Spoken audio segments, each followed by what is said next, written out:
আসসালামু আলাইকুম বন্ধুরা, আশা করি আপনারা সবাই ভালো আছেন। নতুন আরেকটা ভিডিওতে আপনাদের সবাইকে স্বাগত জানাচ্ছি। সৌদি আরবে এই মুহূর্তে যারা আসবেন ভাবতেছেন এবং পরিকল্পনা করতেছেন সৌদি আরবে আসার পর কাজ করবেন, তাদের জন্য আজকের এই ভিডিওটি অত্যন্ত গুরুত্বপূর্ণ। আপনারা সম্পূর্ণ ভিডিওটি দেখার চেষ্টা করবেন। অ্যাকচুয়াল দালাল এবং এজেন্সি আমাদেরকে ভিসা নেওয়ার আগে অনেক ধরনের ভালো ভালো তথ্য দেয়, ভালো ভালো কথা বলে। কোম্পানি ভিসা দিবে, আরামকো কোম্পানি, আলমারাই কোম্পানি, বিভিন্ন কোম্পানির কথা বলে আমাদের কাছে ভিসা বিক্রি করে। যখন ওই ভিসাতে সৌদি আরবে আসি, আসার পর অনেক কান্নাকাটি করতে হয়। এয়ারপোর্ট থেকে অনেক প্রবাসী রয়েছে যাদেরকে রিসিভ করার মতো কেউ থাকে না, তখন তারা আত্মীয় স্বজনের মাধ্যমে যোগাযোগ করে চলে যায়। অবশ্যই যে সকল প্রবাসীরা এই মুহূর্তে ভিসা নিয়ে ফেলেছেন, তারা চেষ্টা করবেন যেখানে আপনার বিমান অবতরণ করবে সেখানের যে আপনার পার্শ্ববর্তী এলাকার আত্মীয় স্বজন তাদের নাম্বারটা টুকিয়ে রাখার, কারণ যে কোনো মুহূর্তে আপনার সাথেও এই ধরনের ঘটনা ঘটতে পারে। তাই এই ভিডিওতে আমি আপনাদেরকে এই সতর্কবাণীটাও জানিয়ে দেওয়ার চেষ্টা করলাম। সৌদি আরবে এই মুহূর্তে যে সকল প্রবাসীরা অ্যাকচুয়াল ভিসাগুলো নিচ্ছেন, আপনারা ভালো করে যাচাই বাছাই করার চেষ্টা করবেন। যদি ভালো করে যাচাই বাছাই না করেন, সেই ক্ষেত্রে সৌদি আরবে আসবেন ঠিক আছে, কোম্পানি খুঁজে পাবেন না, কফিল খুঁজে পাবেন না, কোথায় যাবেন, কার কাছে থাকবেন, কে আপনাকে কাজ দিবে।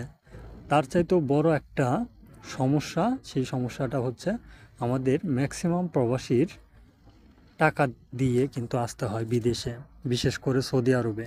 4 লাখ, 5 লাখ, 7 লাখ টাকা, যার কাছ থেকে দালালে যত টাকা পারে অত টাকাই কিন্তু নেওয়ার চেষ্টা করেন।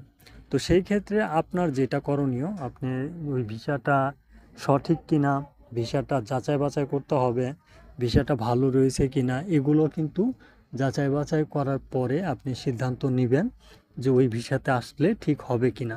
তার চাইতে বড় কথা হচ্ছে যে আপনি কার মাধ্যমে ভিসা নিচ্ছেন, আপনি কোন দালালের মাধ্যমে ভিসা নিচ্ছেন। পরবর্তীতে সমস্যা হলে আপনি কি তাদেরকে ধরতে পারবেন কি না, এটাও কনফার্ম হওয়ার চেষ্টা করবেন। এবং সৌদি আরবে যে কোনো পরিস্থিতি মোকাবেলার চেষ্টা আপনার থাকতে হবে।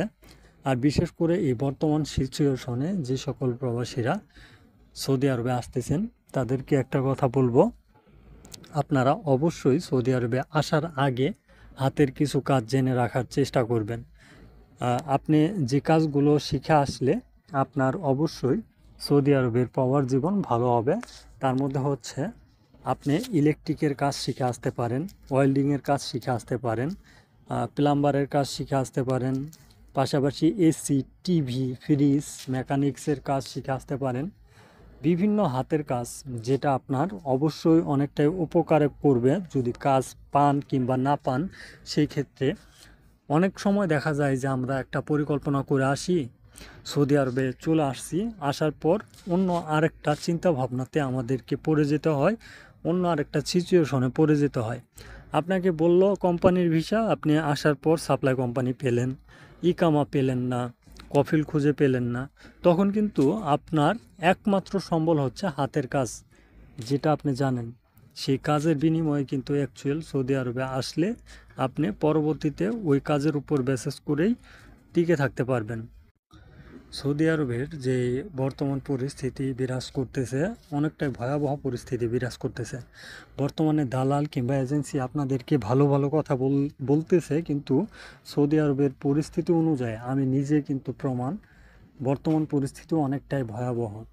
আমি এর আগেও 5 বছর ছিলাম সৌদি আরবে, এতটা ভয়াবহ সিচুয়েশন পাইনি বর্তমান সিচুয়েশনটা যেমনটা বিরাজ করতেছে।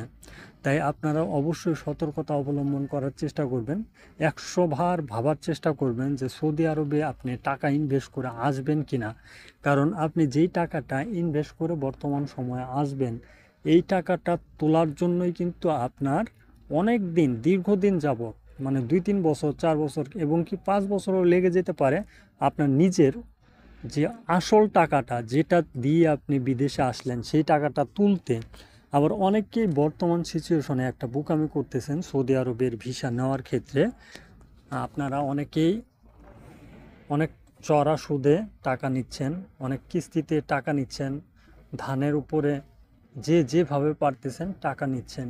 নেওয়ার পর যখন আপনি সৌদি আরবের ভিসা নিয়ে সৌদিতে আসতেছেন, তখন কিন্তু আপনি বুঝতে পারতেছেন যে আপনার সিদ্ধান্ত ভুল ছিল এবং আপনি ভুল সিদ্ধান্তর কারণে আপনার জীবন থেকে 3-4 বছর 5 বছর নষ্ট করলেন। এটা তখনই আপনি বুঝতে পারবেন যখন আপনি সৌদি আরবের সিচুয়েশনে চলে আসবেন। সৌদি আরবের পরিস্থিতি অনুযায়ী আপনি একটা খারাপ পজিশনে চলে যাবেন, তখন আপনি বুঝতে পারবেন। এর আগে আমি যতবারই আপনাকে বলি কিংবা অন্য কোনো প্রবাসী আপনাকে যতবারই বলুক না কেন যে সৌদি আরবে বর্তমান সিচুয়েশন খারাপ, এই খারাপ সিচুয়েশনে আসবেন না, আপনি কিন্তু বুঝবেন না। আপনি বলবেন যে আমি আসবো না, তুমি কি জন্য থাকো। এই কথাটা 100% আপনার মুখ থেকে বের হবে। সেই কারণে কেউ কিন্তু এখন সতর্কও করে না প্রবাসীদেরকে যে আমি আপনাদেরকে একটা ভালো পরামর্শ দিব, সে পরামর্শ আপনারা শুনবেন না। সেজন্য কিন্তু কেউ অতটা ভালোভাবে ডিটেল আকারে বলে না। একটা কোম্পানির ভিসা নেওয়ার ক্ষেত্রে অনেক তথ্য থাকে যেগুলো আপনার জানা প্রয়োজন, সেগুলো আপনি বাংলাদেশ থেকে একটা ভিসার ভিতরে পাবেন না। একটা ভিসার ভিতরে আপনি অবশ্যই এই A to Z তথ্যগুলো পাবেন না।